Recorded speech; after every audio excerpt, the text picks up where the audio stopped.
You're watching KHON2, home of the KHON2 News, the team that's working for Hawaii. I invite you home to 154,000 family caregivers. They are the unsung heroes in our community. But sadly, many of them, like Chris said, don't know when to say yes and don't know when to say no. The question that needs to be asked, how do you prevent your loved one's illness or disease from killing you? Welcome Dave Nassaney, a best-selling author, host of a very popular iTunes podcast, The Caregiver's Caregiver Radio Show. Good morning to you, David. Thanks. Good morning. How are you enjoying the islands? Wonderful. As you always do. I know you folks, you and your wife, frequent visitors. Quite frequently. You are a caregiver. I am, 21 years. You've lived it. How did this all come about? Well, 21 years ago, I became a caregiver to my beautiful wife, Charlene, when she suffered a massive stroke, just like your father, and left her severely speech impaired and paralyzed on the right side. And now I host a popular iTunes podcast, Caregiver's Caregiver, and I'm a best-selling author to my third book, It's My Life Too, Reclaim Your Caregiver Sanity. Now, I've been doing morning shows all across the nation on my National Book and Media Tour. I've done about 20 so far. And I'm traveling. I even shared the stage with Suzanne Summers. Nice. And my all-important message, how to prevent your loved one's illness or disease from actually killing you. Right. And it happens more frequently than we know. It's sad. It's about 65 million caregivers who are unpaid in the U.S. 30% of them will actually die before their loved ones do.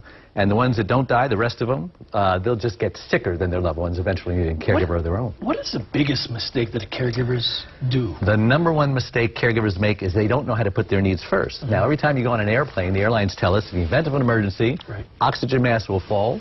Put your mask on first before you help your loved one with their mask. I mean, what an amazing metaphor for all of life. Take care of you first, not out of selfishness, but out of survival. Second biggest mistake caregivers make, they don't know how to ask for help. Now, everyone has one of these. It's called a cell phone. You turn it on, you punch in the number. Hello, Mom, I need help. Grandma's driving me crazy. Right. You know, call your brother, call your sister, call your wife's ex-husband, call anybody. Get over that silly notion that if you can't do it all by yourself, that you're a failure as a caregiver.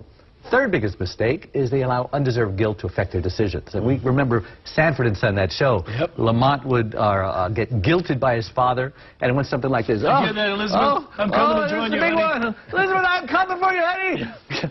That kind of guilt will kill you, and Lamont falls for it every time. Caregivers too. It's like being handcuffed to your loved one forever, you know, like a prisoner for the rest of your life. And then we need to take care of our bodies too. Nutrition. As myself, as a caregiver myself, sometimes we forget all of those steps. Yeah.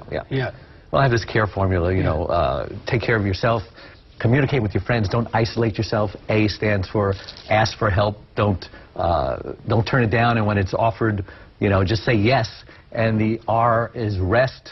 You want to have 8 hours rest every single night. Caregivers only get 2 or 3. I can't survive on 2 or 3, can you? Not at all. And the E, eat healthy, eat nutritious, don't eat junk food. Junk food's got chemicals and sugar and processed ingredients. All that stuff will kill you. I know we have a beautiful picture of your beautiful wife, Charlene. If we could put it up on the screen. How's she doing? She's amazing. You know, she makes us normal people like whiners and complainers. She's like a one-arm wallpaper hanger. And my claim to fame is being known as the husband of Charlene. So. Yeah.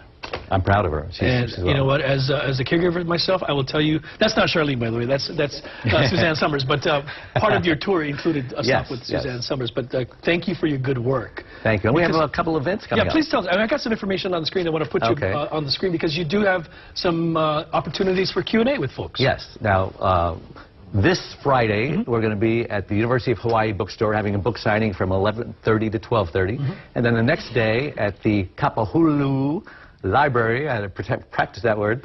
We're going to be there from 1 to 3. I'm speaking on how to prevent caregiver burnout. Yes. So expect to see you there.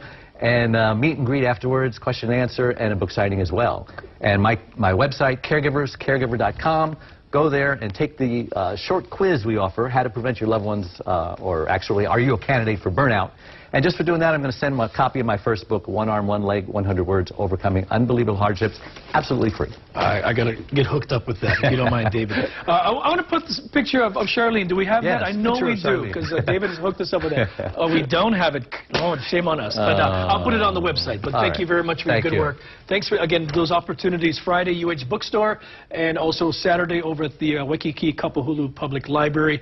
Again, an opportunity to learn, have a conversation with this guy. We're thrilled to have you here, best-selling author. My pleasure. David, pleasure meeting you. And again, thank you for the work that you do. Thank you. Sometimes we don't accept thanks, right? I mean, that guilt can drive you crazy. Yes, receive the thanks. Yes, and embrace it. Coming up.